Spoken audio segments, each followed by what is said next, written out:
This is very special for me to get a chance to do this. I get to sit down with my good friend, Ken Lampman. He was a client of my father's for about 10 years. And then he became a client of mine. And in fact, at one point, Ken was even my tennis partner. Do you remember we used to go play tennis over at the high school? Yeah. He taught me a good amount about tennis, and we had a lot of fun. And I got to relive the glory of my high school tennis days. And you invited me to a couple drop-in doubles, and we went to go play at McClintock High. We had a lot of fun.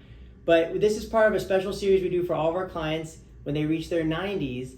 And it's just an opportunity to learn and share and give back and just kind of highlight the man and the story of who Ken is and really what he's done over his career. So, Ken, if you don't mind, just could you give us a little bit of background about you, your working career, some of the achievements you're proud of, some of the big things that happened in your life that have occurred that you want to share? Well, it's been a long life. I'll be 93 in March, and I had a son and a daughter.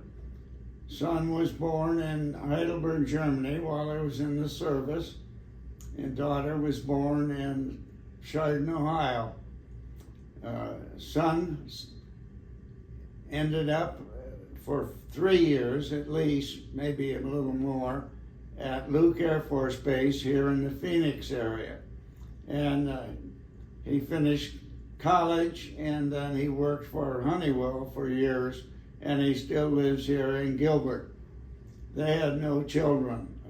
Daughter Laura lives back in Willoughby, Ohio, had 2 boys, and has 2 grandchildren, and is doing well. She's retired. Her husband is about ready to retire, and they are doing well, and I'll be seeing them before long because I'm moving back to Ohio.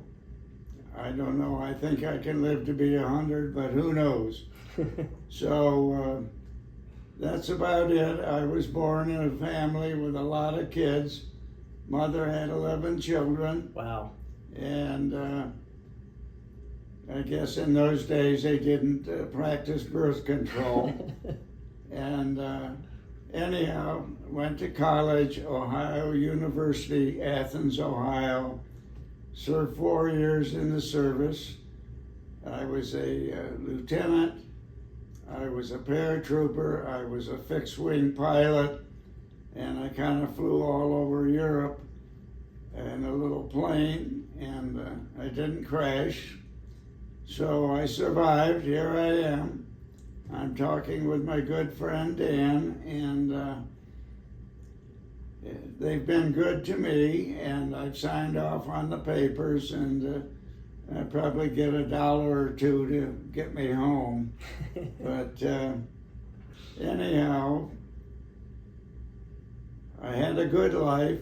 I ended up teaching school, became athletic director, assistant principal, eventually principal at Chardon High School, Chardon, Ohio, a little town east of Cleveland. And that's about it. I've had a good and a very fortunate life, and a nice family and good friends. We came here to Arizona on a permanent basis in '03, so it's been a little over 20 years. My poor wife passed away in '13, and but we had a good trip. We used to go to Florida 1 year and then come to Arizona the next year for 3 months in the winter and played tennis. Went back, painted a few houses so I could afford to come away again.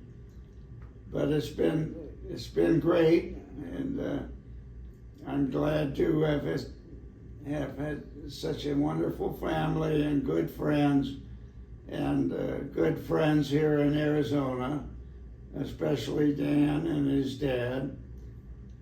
So that's about the name of the game. Thank you. Ken, that was beautiful. I really appreciate you sharing that. I got a couple questions for you, if it's okay. A couple more. So let me ask you a question, because I've known you for a long time. Yeah. I've never known you to be a very, what people would call maybe religious man, but you've definitely always had a heart for service. I mean, I remember for years you would come in and help us with all of our recycling so you could donate that to families. I've just known you to be so charitable and so giving. What do you think has helped you, or why do you think it's so important to give back and to stay in that abundance mindset and just be a giver? What is the importance of that to you, and why was that such a priority? Yes, you're probably right. I'm not a real religious guy, but I do help people, and I do help out wherever I'm needed. I served quite a few years in the Lions Club here in Arizona.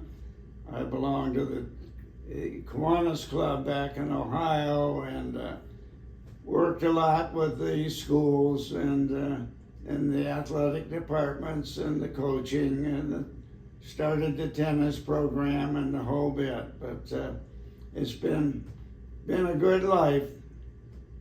How long have you been retired? How long have you been retired? Retired, yeah. What year did you retire? I must have retired about about 84. I had ended up with 40 years in teaching by the time he bought the military and everything. So, yeah, I've been retired quite a while. As I say, one winter we'd go to Florida, the next winter we'd come out here. So, made a lot of trips.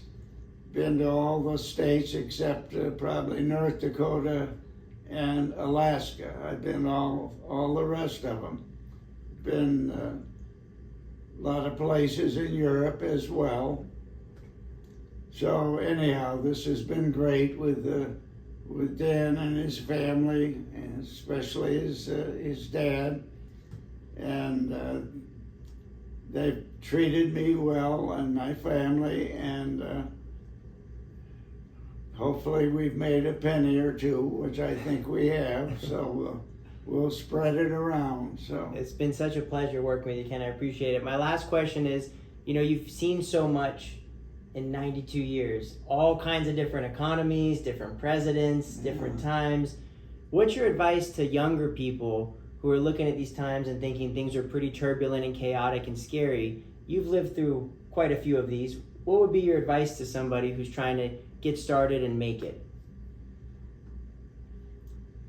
Well, I don't know that my advice would apply to you, but work hard, save a little money, don't take chances that don't look so good, and get a hold of Dan and his dad, and they'll lead you in the right direction.